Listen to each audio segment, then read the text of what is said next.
This is the Big O Show. This is the Big O Show. What's up, everybody? Oh, this is zoomed in a little bit more than I wanted to. Clay Ferraro here. Big Clay Ferraro. Big head. Yeah, big face Clay Ferraro. You started your own coffee company there, Big Face? Yeah, and the last thing people want to see at this earlier start time is the inside of my nose hairs. That's not what we want this early in the morning. So this is, I mentioned it during the crossover, man. This is it. We're ready for the season now. This is our last offseason. We've kind of navigated the dredges of the off season, and it's here. So Ira, I think you and I are looking forward to getting out there and seeing what this team looks like. Sure. I think the team is looking forward to Ira Winderman raising his hand and having the first question at every single news conference. You know, that's not always by effort there. There's usually always the one uncomfortable question.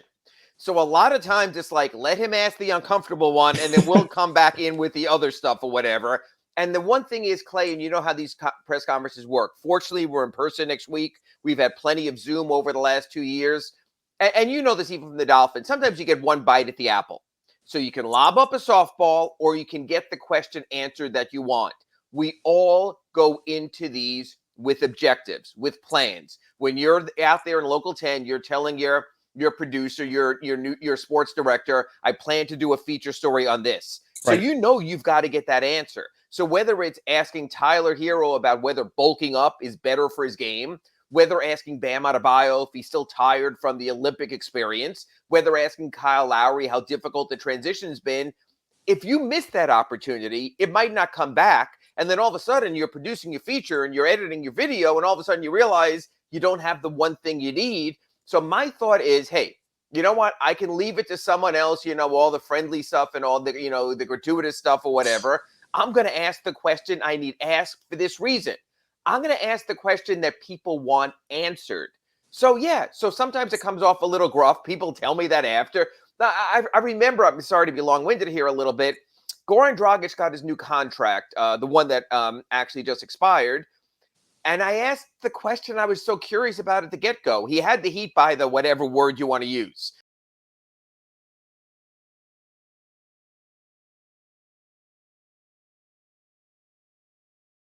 They couldn't sign anyone else. They were over the cap. They had traded for him in midseason. They had given up first-round draft choices, 2 to the Suns. So they pretty much, if they didn't retain him, it would have been a blown trade. And I asked him, and I said, Goran, it seems like you could have gotten a lot more. And he's sitting up there next to Pat Riley and Eric Spoelstra. And one of the other reporters, not in town anymore, just turns to me and goes, really? That's the first question you're asking him when he's rejoining the team and doing into a contract? So sometimes, Clay, you got to be that guy. Hello, I'm that guy. Well, and look, we can sit here and we can joke about it, but the bottom line is Ira will often ask the question that all of us want to see the answer to, but we don't want to make people uncomfortable. And yet Ira has been here long enough that he really doesn't care about making people and by the way, and again, this is not just because I'm doing the show with him, but that does foster a level of respect. I mean, there are people within the organization. There's a reason why when Ira raises his hand, they'll go to him first. I mean, so let's just get that out there. I'll make fun of you for it. I'm going to make fun of you for it as long as we're on this program together. But there is a level of respect there, and there's a reason for it. So we're talking about these questions that these guys are going to get asked, and there are going to be some tough questions coming up next week because this team is coming off of what was a tough season. They did not live up to expectations. So we're going to play a game. We're going to play what they will say versus what they will mean. So we're going to go through all these players and some of the hot button topics that we're going to get to with guys like Bam Adebayo, Jimmy Butler. But Ira, I wanted to start with the news of, I guess, the day, the week, since it's happened within the last 24 hours. And I don't want to turn into inside the paint, talking about the inside the 76ers paint. Like that's not who we are. And yet it does directly impact the Heat. This Ben Simmons situation, if it was a disaster last week, it's now become a dumpster fire where you've got the reports now everywhere that he is willing to sit out time. So how do you see this playing out relative to the Heat? And we've talked about their standing within the Eastern Conference. 76ers were one of 3 teams that ESPN had listed as ahead of Miami in win total rankings in their projections last week. What does this do to Philadelphia, even if they are able to pull off a trade here?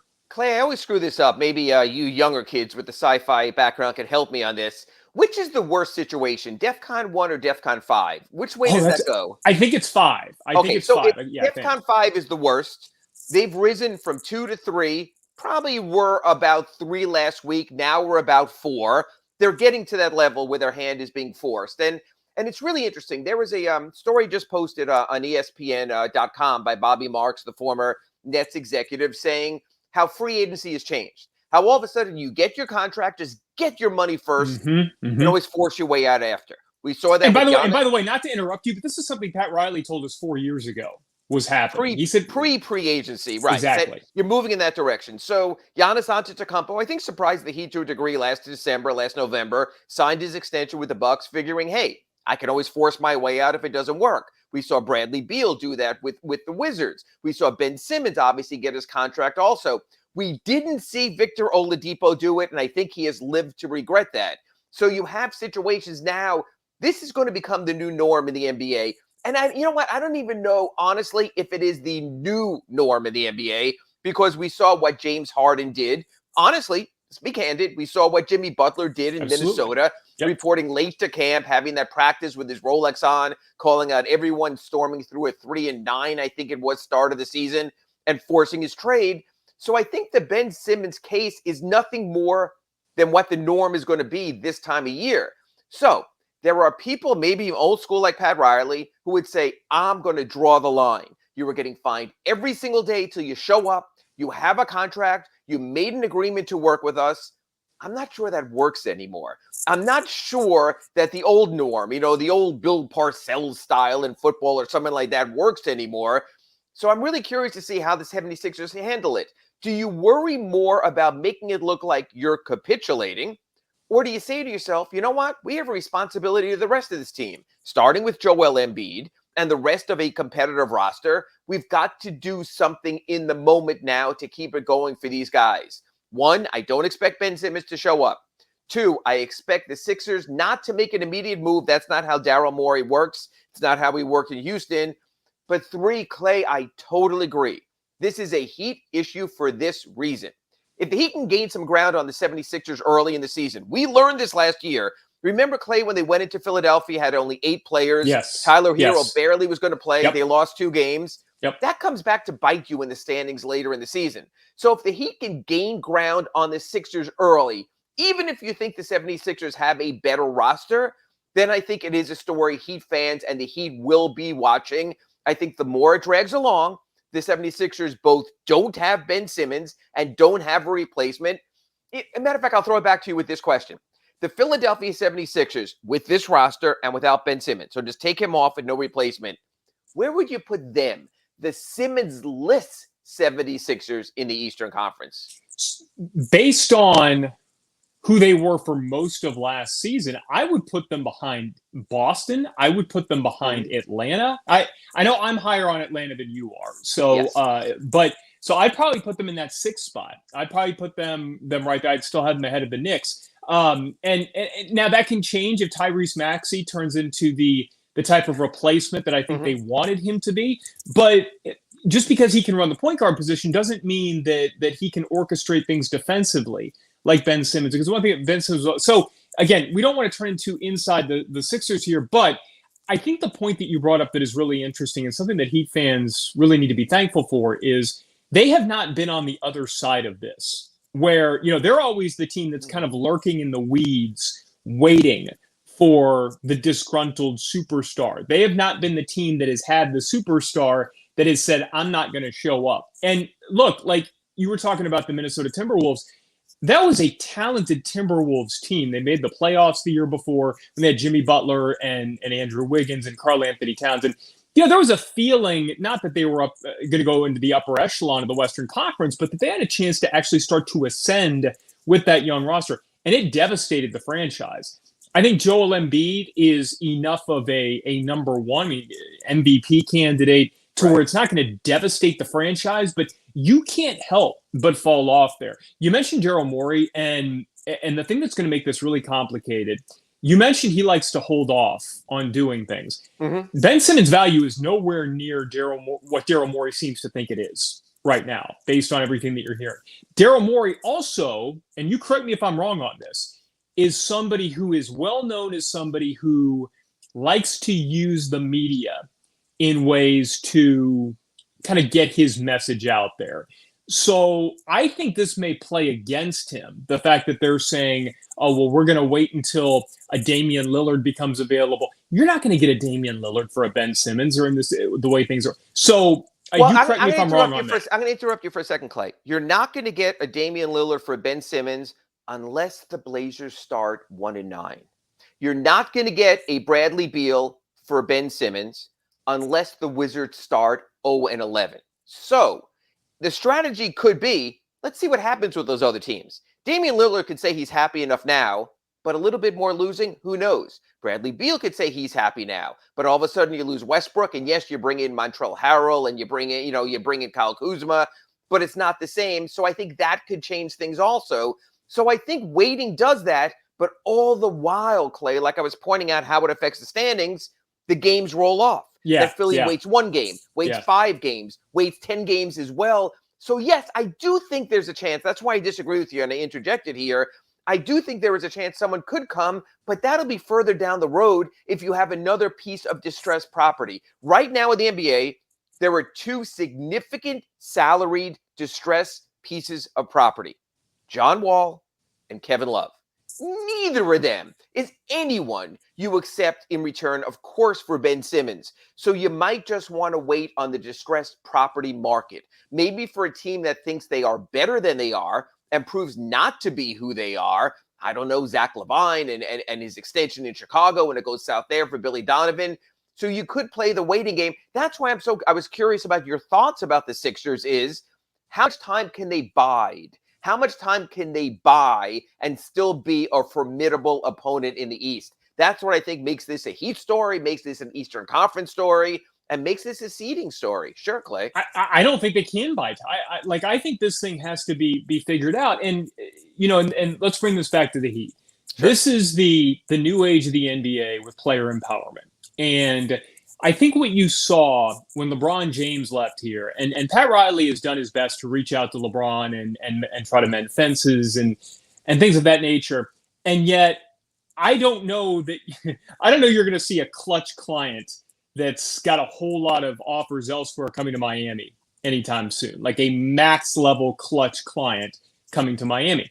The thing that I think Daryl Morey and the Philadelphia 76ers need to be really careful about is if you don't handle the situation properly, you're going to be dealing with not just Ben Simmons moving forward, but you're going to be dealing with future clutch clients. And there's going to be that thing there to where you weren't willing to work with us. And again, the reports that you have out there were that 76ers ownership flew out to LA and met with Ben Simmons and Rich Paul. And it was made very clear to the 76ers, it's not our job to increase Ben Simmons' trade value. That's your problem. That's not our problem. Whether or not you agree with that, you do have to be mindful in this league of player empowerment that there are going to be repercussions if you do hold on to him for too long, if you do try to keep him in a situation that he doesn't want to be in, if you do fine him and muddy the waters right there. So again, from a Heat perspective, look, it's great in that Philadelphia is going to be a mess as long as this is going on. It's also a cautionary tale of you got to be careful when just saying, okay, to your point, if you're Pat Riley on anything, I'm going to draw a line in the sand. There are other things at play here. And Ira, I know you've been around this league long enough to where you've seen this thing change, but the league is different now than it was 10 years ago, much less 15, 20 years ago. I can't recall a Heat holdout. Maybe some of our listeners there on the chat line and YouTube will let you know otherwise. But honestly, Clay, even before, I don't even know if you were born then, Sherman Douglas with the Heat, when he was here, first when they got him after a good contract year with Syracuse, he joined the Heat. He held out. Eventually, he wound up getting an offer sheet. He wound up being traded to the Boston Celtics for Brian Shaw. But think about that. Think about how long ago. They're one of the first ever Heat players back in 1990 we're talking about. So You keep your house in order. You keep your business in-house. And matter of fact, as a segue to our next segment, you say what you need to say even if it's not what you really are saying. Man, what a pro you are. What a pro. How to segue into the next segment. So we're going to get into what they will say versus what they will mean coming up in the next segment. Let's get to a couple of these questions here. By the way, drop your questions in the chat here. This has been a lot of fun going through these the last few weeks. Daniel says, is our championship window now, knowing we've got, 2 to 3 years of Butler being great? I'll start, Ira. Yes, the championship window is now. I think the championship window remains ongoing because the one thing about Pat Riley, he's willing to shake things up. He's willing to change things in mid-course. Sure, you could say Jimmy Butler's on his deal that ends at 36. Kyle Lowry's 35. You have older players now. You're playing for the moment. But the one thing we've seen with Pat Riley, he'll change the moment. He'll create another moment. He won't settle for mediocrity. So, yes, they're playing in a win-now window, absolutely. But I also believe in mid-course, if they have to, they could also shake things up. No one on this roster is untouchable. Yeah, and I think his question was more, and you answered this, with Jimmy Butler, like in this Jimmy Butler window, is the championship window 2 to 3 years? Yeah, I don't think you could expect Jimmy Butler to be Jimmy Butler at age 37. So yes, I think for sure, that's something you're looking at. And who knows? I think his window may end up coinciding with Pat Riley's. And we'll go to break with this. Steven, Celtics are the team to watch out for after underachieving badly last year. I agree with this. You and I have talked about this, Ira, a couple weeks ago. You get back Jaylen Brown. I do like going out and getting Dennis Schroeder on a prove it contract. Those are the types of moves that I think elevate a team to the next level. To me, the Celtics come down to whether Horford and Schroeder fit. You never know until you know. The Heat have a lot of never know till you know players also. So let's wait and see. Horford makes sense. He was good when he was there last time. Is Schroeder playing for his own stats in his next contract, or is he playing for the greater good? That, I think, is going to be something worth monitoring. All right, speaking of knowing, Ira Winderman knows exactly how these Heat players are going to answer questions at Media Day and what they're actually going to mean. We're getting into that next, right here on Inside the Paint.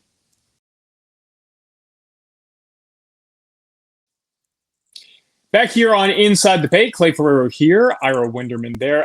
Keep the questions coming. Got a good one before we went to break from C. Boogie. I know we're still maybe one piece away to really make some noise in the East. Who would you guys feel could fill that spot? Ira, I'll say the guy who would fill that spot to help the Heat really make some noise is a guy who is already technically on the roster, but they need to get back healthy. It's Victor Oladipo. Yeah, he can answer so many of the questions. All of a sudden, he could be your backup point guard. Right now, you have Gabe Vincent. God bless him. I don't know if he's ready for this level of playoff competition.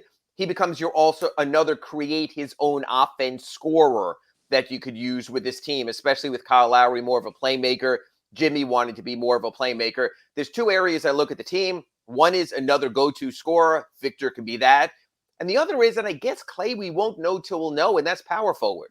And how's Eric Spoelstra going to play it? And we'll get to that later in the show also. If he goes big, well, I sort of have confidence in Dwayne Dedman. Wrote a feature on him at sunsentinel.com earlier in the week. I have confidence that Omar Yurtseven can grow into something.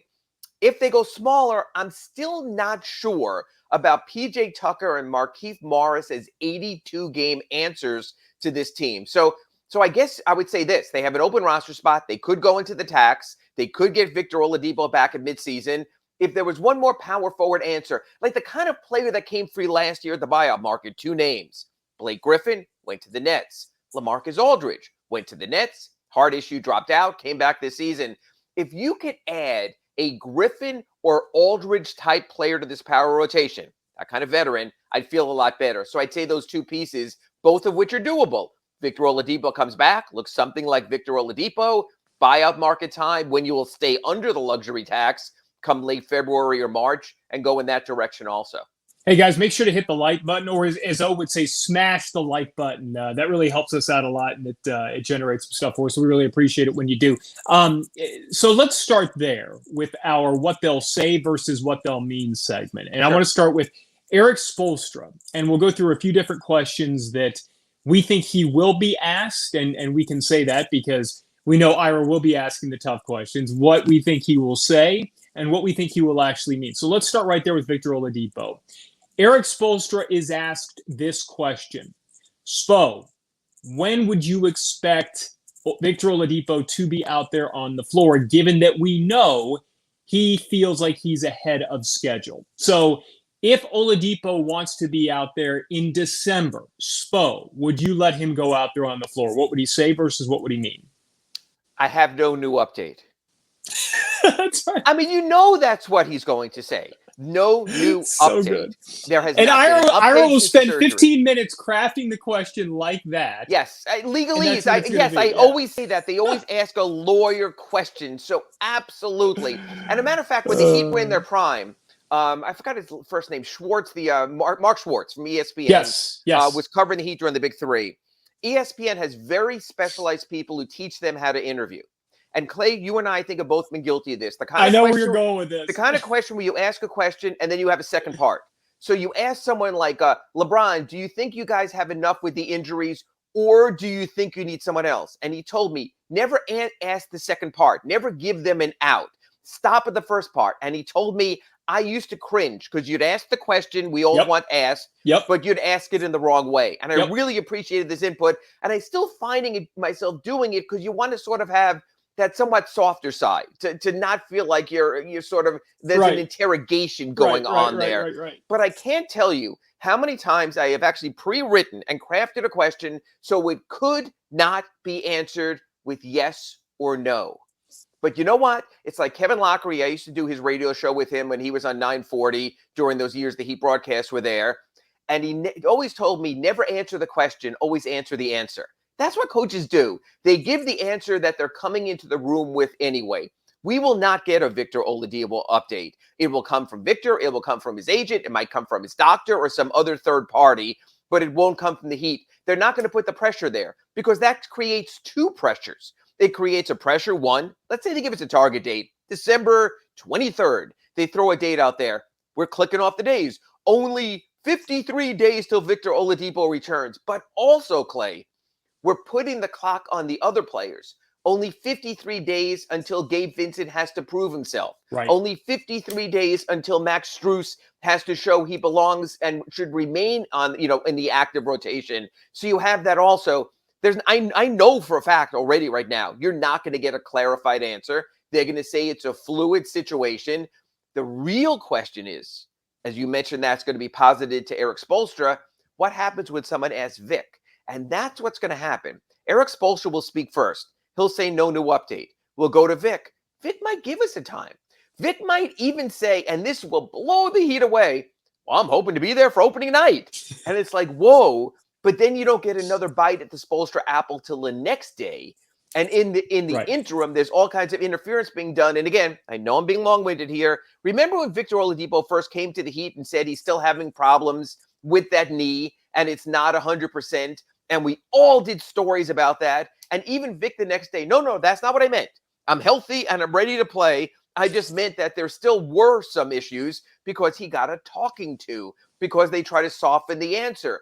The problem with a lot of this is, and I wish it wasn't, Clay, it's not spontaneous. It's almost all pre-briefed. Yeah. They know what's coming. We know they know what's coming. And so you sort of play this dance. And I think that's why sports writing and sports broadcasting and certainly talk formats like we do tend to become more opinionated because you can't get the truth. I got to tell you, I can handle the truth. Please give me the truth. So that's what they're going to say. And so in Spo's heart of hearts with this, I'm going to give you what I think he's going to mean and what I think from the Heat's perspective they're thinking right now. We don't care if Victor Oladipo plays a single minute before the trade deadline. We don't care if he's on the floor at all until the last quarter of the season. We learned our lesson last year. We are not going to put him out there on the floor until we are comfortable he is 100% ready to contribute and contribute in a big way and stay on the floor. And so I think Ira, the way they're approaching Victor Oladipo this year, and this goes back to the question that we got, is I think they feel like they've got enough. And by the way, Eric Spoelstra always says that they've got enough. Even when they got 6 guys, we've got enough. We've got enough. I think they feel like with Victor Oladipo, they've got enough to navigate the waters of the Eastern Conference, get into one of those top 6 slots to where you're avoiding the play-in game without him.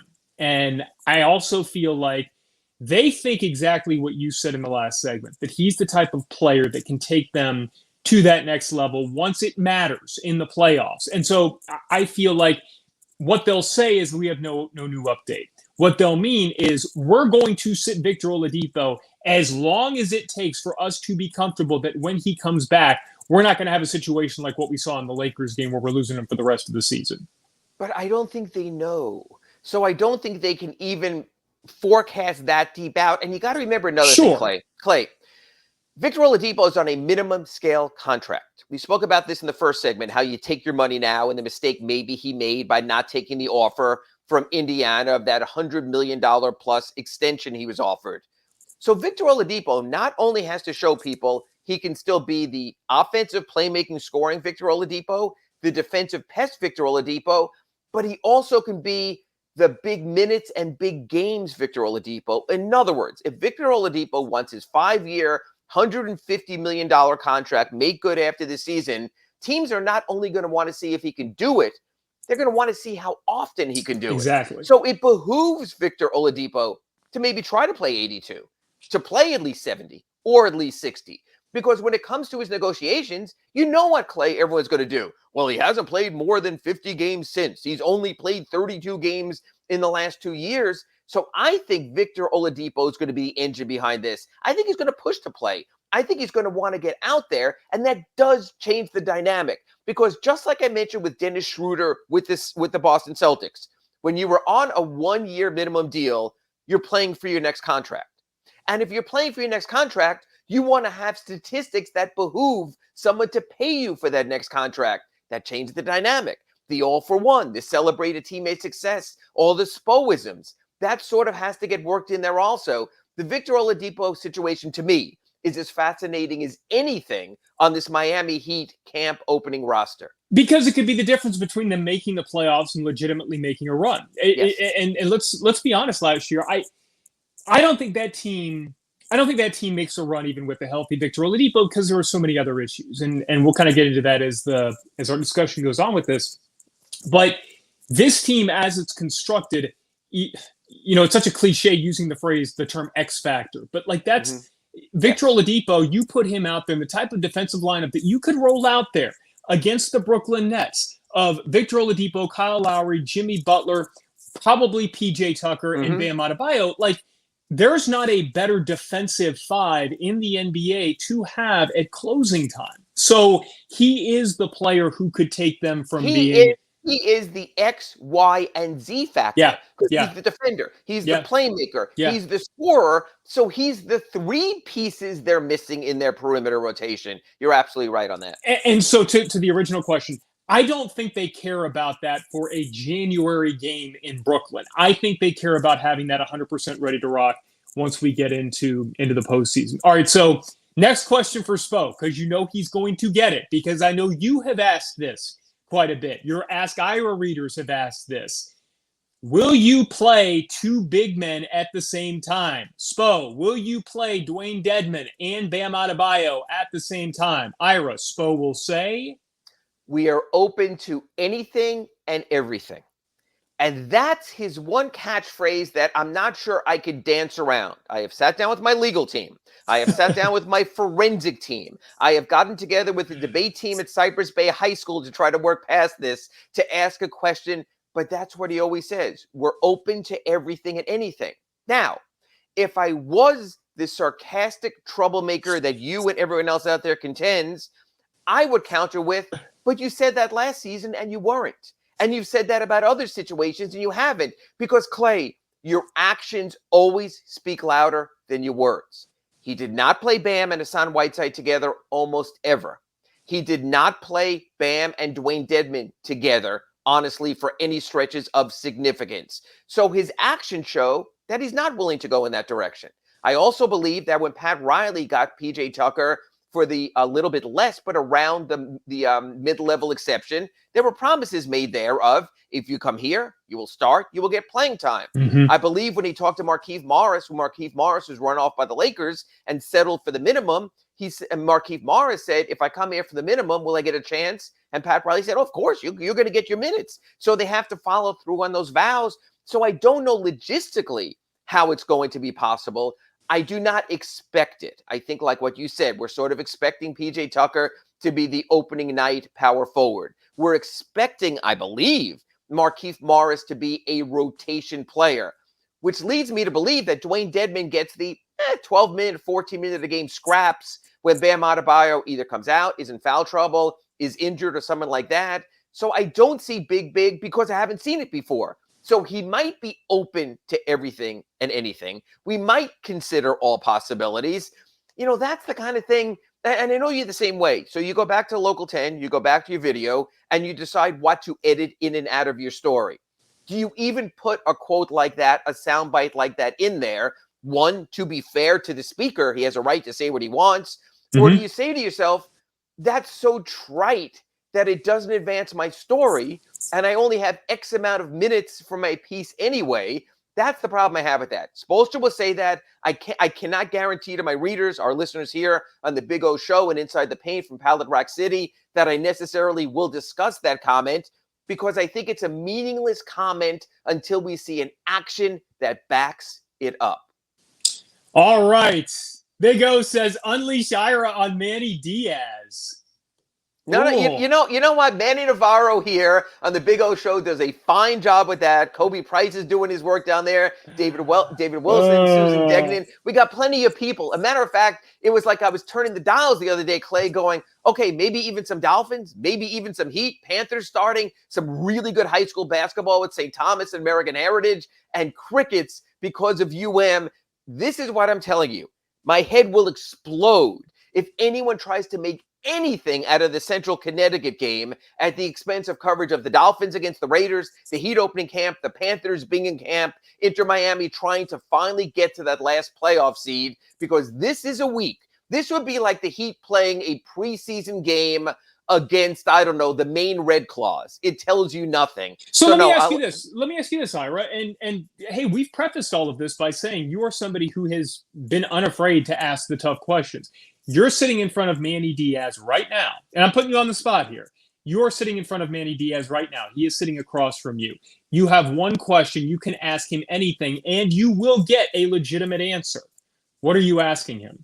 Do you believe your performances to this point can make you a competitive team in the ACC this season?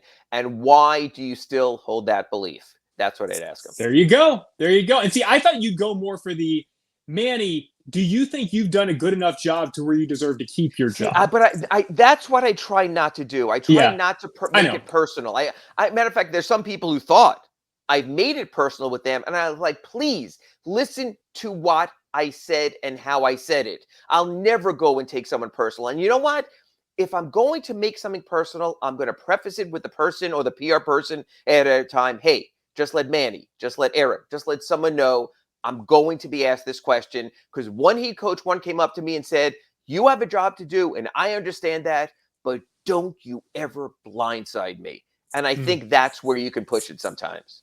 And that's fair. That's fair. It's not that they're telling you that you can't have an emotional response in the moment. But if you're going to, like if somebody's coming off the floor, like you want that emotional reaction. Correct. You want to get that, from our perspective, you want to get a soundbite that, you're going to play and it's going to show the true inside, the true guts of what somebody's just spilled out there on the floor. But there's a difference between that and you finding out before somebody's that, hey, reports suggest that Eric Spoelstra is going to be fired if he loses his next game. Like, you can't say, hey, Spo, Woj says you're going to be fired if you lose tomorrow night. I would text him. Right. I would contact the Heat PR. I would run it through all those channels. What I can't stand is people who bloviate in press conferences like that and think it's their forum. Right. And after some of this stuff we 100%. just discussed, when you don't get the answer, just the reporter or the person, like blog or something like that, who just goes, that's a bunch of BS because you haven't done that yet. It's not the right place to do it. Clay, you see this because you get emails, you get DMs, you see it on your Twitter also. Why don't you ask him this? Why don't you do this? Why didn't you follow up with that? Every one of these cyberspace bullies who tells you they would do it will go up to the person and go, Eric Spoelstra, can I get your autograph? I'm your biggest fan. And that's what happens, is that I'll talk to Udonis Haslem, and he'll be upset whether I talk about whether he should be on the roster or not, taking up a roster spot, and he'll tell me, Ira, everyone comes up, all they want is for me to be here. Everyone I talk to says, UD, man, we want you to be here forever. So what people think they would do and what they want you to do. You don't have the nuts. You don't have the anything to ask that question. No, I'm still going to try to be a civilized human being because I think, in general, don't we need more of that in the first place anyway? Well, we do. And Ira, you're again. I hate to keep sitting here and tooting your horn on this show. Don't toot anymore because it hurts. Look, bottom line is Ira asks tougher questions than pretty much anybody you're going to find across the NBA. And there's a bunch fair questions. There's a bunch of very good guys in our market also. So I don't want to put it that way. I'm speaking more from an NBA perspective. And like you see a lot of these news conferences, Ira is the first one to. So anyway, we've said enough of that. All right, more of what we're expecting to hear at Media Day. I've got some pointed questions that I think Jimmy Butler is going to get about his now departed good friend, Goran Dragic. I want to talk about what Bam Adebayo may be asked and how he'll answer. And also Tyler Hero. Not just being a dad, but also being Big Daddy. That's going to be a blockbuster final segment. Call your friends. Tell them to tune in. Next on Inside the Paint. Taking his pre-third segment break right here. Clay, if we didn't know better, the way you always break in the third segment, clearly you need the bathroom break at least once every 40 minutes, and that's fine with me. I can understand. You're getting a little older, so I'm good. Man, yeah, I'm gonna have to do commercials for prostate at some point. They have to be a sponsor, right? Like O's got all these great sponsorships. We're gonna have to find the prostate medication coming up here. So let's get some of the questions that we've gotten here because we've gotten some good ones, and I know we were kind of playing our game, and we'll get back on it. With top players who left the building, Ira, who is the one person that we will look on the floor and say, man, we missed this guy when this season starts? Who do you think we're going to look out on the floor? And of all the guys who left, the Heat are going to miss first the most? Well, I know where you're driving me. I know where you're guiding me. Last year, it was easy because it was both for personality and for play, and that was Jay Crowder. And that, honestly, became a story of the season. Yeah. This year, I think, is for personality, of course, with Goran Dragic. The difference is, Clay, this year there's a replacement. Yeah. In other words, last year, remember how the season started? It's like, oh, yeah, they lost Jay Crowder, but hey, we got Mo Harkless. Well, that worked out just splendidly. But this time around, you have Kyle Lowry coming in. Again, this is the cold side of the business. Everyone loves Goran Dragic. As good a guy as we've run into, speaks 95 different languages, appeases everyone in every post-game interview. But the Heat got an upgrade because they got a two-way player.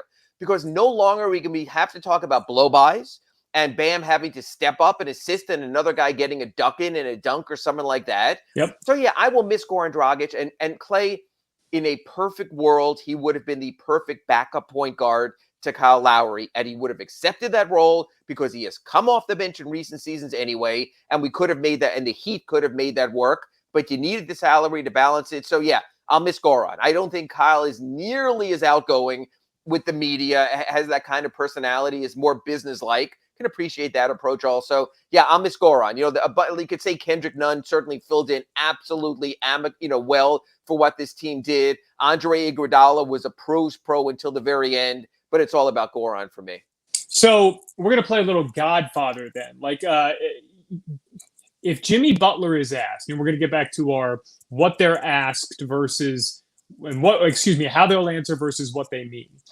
If Jimmy Butler is asked, did you go all Godfather on Goran Dragic and push him out of the way? So you're sitting there with Jimmy Butler, and you're obviously not going to blindside him, but you were to say, hey, Jimmy, did you orchestrate bringing Kyle Lowry here and pushing Goran Dragic out the door? And you will ask it in a way that is not,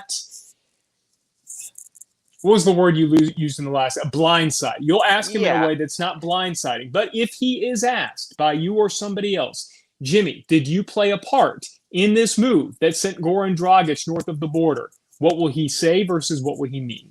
He'll say that I played a part in trying to make this team as much of a contender as it was. We owe it to the team. I owe it to my teammates. We owe it to the fans. I owe it to the Godfather. He'll put it that way.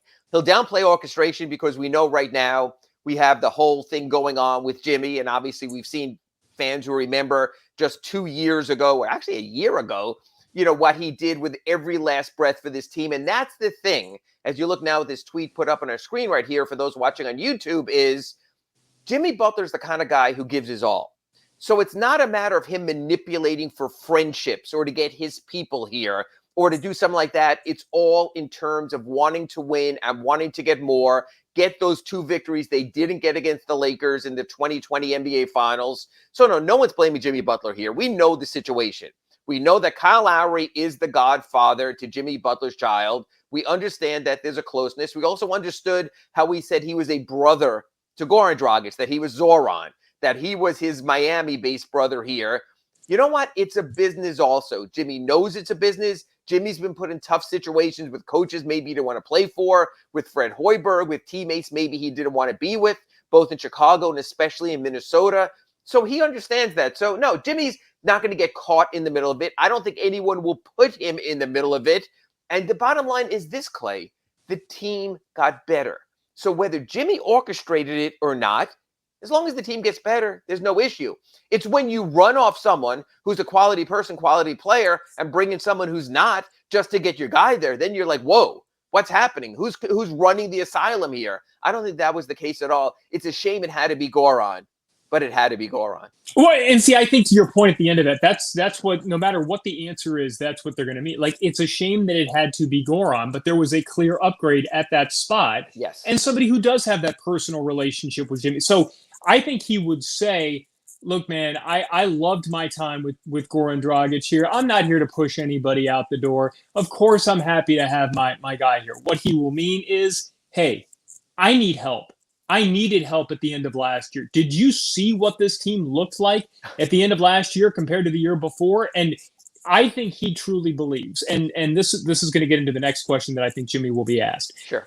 I think he truly believes that Kyle Lowry will be, and I'm not saying that you or I believe this team is going to win a championship, but I think in his heart of hearts, Jimmy Butler believes Kyle Lowry is an enormous part of what this team was missing to get there. So I'll ask you this. If Jimmy Butler is asked, Jimmy, do you think this team has enough to win a championship? What will he say versus what will he mean? He will say, my teams always have a chance because my teams have me. Because the one thing about Jimmy Butler, when it comes to humility, he might be up there in assists and points and rebounds, but humility, maybe not so much. So Jimmy always likes his chances because he's Jimmy. I think Jimmy realizes the power forward situation will be a little bit tenuous. I think Jimmy realized after the Bucks series and the way they got destroyed on the boards, do they still have enough there? Because I think Jimmy Butler, the last thing he wants is for another team to kick sand in his face. Remember Jimmy Butler before the playoffs? I'm primed. I'm ready to go. I'm turning it on. Everything. I've got it going and all of that. And instead, I think you're going to see a situation with Jimmy Butler right now where he's going to know, like we see in this photo brought up right now on our YouTube screen, he's gotten an upgrade with Kyle Lowry over Goran Dragic. But I think Jimmy also knows this. Has he ever gotten back to the point where the Heat were with Jay Crowder? We have cycled through so much clay to this point. So I think he knows there's a void there. The real question is, this is the question I'd like to ask, which I'm not going to, but Jimmy, do you believe Mickey Harrison should spend into the luxury tax? You have an empty roster spot and go out and sign another player. That's the real question. Mickey Harrison and his smart accountants have told him, don't go in the luxury tax this year. You're going to get involved in the repeater tax. There will be times down the road we have to be in a luxury tax. But you know what? This Heat roster could be better right now if they eat KZ Okpala's contract and if they fill that 15th roster spot. You can answer 2 more questions and have 2 more in reserve. That's the question I would like to ask. And you know what? You remember this, Clay, when Mike Miller was let go. LeBron James was not happy with that. Yeah. In the middle of the Big 3 run, that was a luxury tax move. Yeah. The Heat felt, maybe correctly so, that Mike Miller didn't have much left. But we've seen the luxury tax come into it. That's not a media day question. That's not a first week of camp question. Right. That is a question when 2 players are on the COVID reserve list, another player is injured, you have a back-to-back and you're resting PJ Tucker and Kyle Lowry, and you're saying to yourself, why isn't there more here when there could be? Okay, so let's transition then. That's what Jimmy Butler will be asked. Bam Adebayo. And I don't think there's a whole lot that you can ask Bam about the upcoming season, but the one thing I want to know is, Bam, now that you've won a gold medal, have you and Pop put all of that behind you?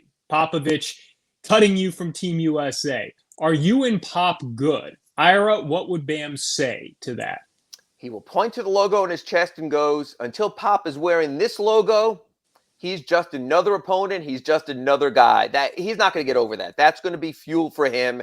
That's going to be meaningful for him. So I think when you look at the situation with Bam, and of course we're running now the replay of his block on Jason Tatum, honestly, crazily, Clay, just 1 year and 1 week ago, he made this block because the seasons have all run together. The question I probably would ask Bam is this. Are you willing to be more of an offensive factor? We know how selfless you can be. But when you look back at last season and you look at this team's scoring abilities, do you believe that maybe you need to bring a little more offense to the table, shoot more jumpers, and maybe commit more to the 3-point? He will tell me, I'll do whatever is necessary. I might follow up. Well, don't you believe that is necessary? He'll follow up. Ira, get out of my face, and we'll be done. Yeah, look, Bam respects Ira. Bam also loves to have fun with Ira at the beginning of every Zoom, every news conference, which, by the way, I'm looking forward to getting back to seeing more of that in person, and we'll get to see that next week. Okay, Tyler Hero. Tyler, why did you go all body by Jake in the offseason? Why? Why did you feel the need to get to this level that you're at, and will it make a difference? He will say versus what will he mean? He'll say what he said to this summer to the media. They felt I needed to bulk up, not to get pushed around. I needed more muscle. Say all the right things, and he did all the right things. Clay, the question I have is not one for media day or the first week or the second week. Can you maintain that? Because, Clay, you've seen this. We've seen what buff Tyler can look like. Now he's a family man, has a child now, with his girlfriend, the Instagram model and all that. So we know what he could look like. We could know he's added musculature. But I've always seen in these light sort of players, it goes away. It's hard to maintain. It's one thing when you're lifting every day, you're home every day, you're eating healthy meals, you're not on the road in hotels. So I want to know this, and it's not a question he can answer right now. Can you maintain this? Because I've seen players try this route before, and then all of a sudden, Clay, you know what we're going to do? Look, we've seen before and after. We saw before what Tyler looks like. We saw the muscle picture when he was all baby oiled up and looked really good. I want to take those two and then look at a picture in March or April, and we'll see what he looks like then because of this. Clay, you remember this. Remember the before and after Dion Waiters pictures? Right. Where he was lumpy, then he was buff, and then he sort of looked like Dion Waiters again, the original Dion Waiters. So, yeah, this picture right now on our YouTube channel, we just brought it up, Tyler Hero from Twitter. I mean, those muscles, honestly, again, we spoke about this on a previous show. When I saw this photo, I thought someone superimposed Tyler's head onto some muscle head's body there. But apparently it's legitimate. It's passed through heat muster. The Heat have commented on how he's gotten in better shape, or better musculature. But again, is it sustainable? And also, does the extra mass still allow him to be the quick player that he also thrived by being as well, getting to the basket? So there's a lot of sort of questions on that. But to me, those are also questions for another day.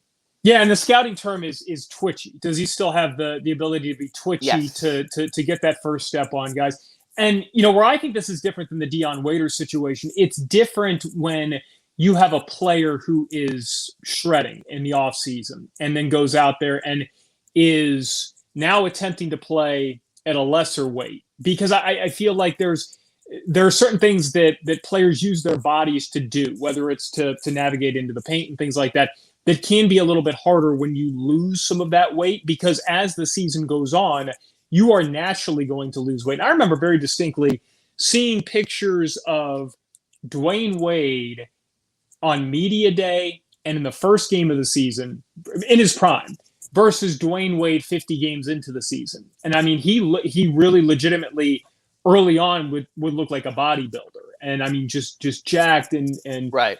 And as the season goes on, there's a wear and tear that happens to every player, and that naturally causes you to lose weight. It's just you're not sleeping as well. You're running around like crazy. So to me, Ira, I thought that was perhaps the most encouraging part of the offseason, but the Heat, which is Tyler Hero, it's not that he's not athletic enough to keep up with guys defensively. It's that when guys get by him, I don't know that he had the ability without fouling to make them uncomfortable on their way to the basket. And I think this goes all the way back to the bubble where, I mean, Malcolm Brogdon, I mean, he would get a half a step on him and get into the lane and it was over. And Oladipo did it to a certain extent. So to me, Ira, I would say that he felt the need to do that as he did. And I think he truly believes there's a level of confidence right there with him. So let's end on this. Last one for Tyler Hero that he's going to be asked. Tyler, do you have extra motivation because of everything that you have heard about how disappointing last season was for you? What will he say and what will he mean? He'll say, I don't pay any attention to that. I know what I need to do. And what he's really thinking is, F yeah, and all you guys are going to see something else. And who are the people, which of you guys were talking bad about me this offseason? So, yes, that'll be the rare time I'll be in the back of the scrum. So He's not going to ask that. But you know what? A week from now, we'll have answers. So now we can contrast what we think they're going to say and what they said. And then you know what?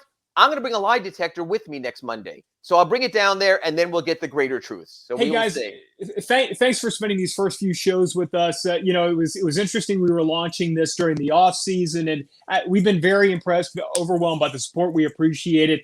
Now it gets real. So now that the practice time is over, the season starts now. The off season is over. We get to hear from these guys. Training camp tips off next week. We're going to have an in-season edition of Inside the Paint coming up next week. Thanks for hanging out, guys. Talk to you soon.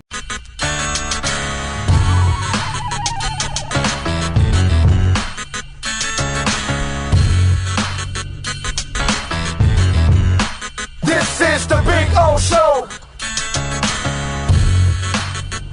This is the Big O Show.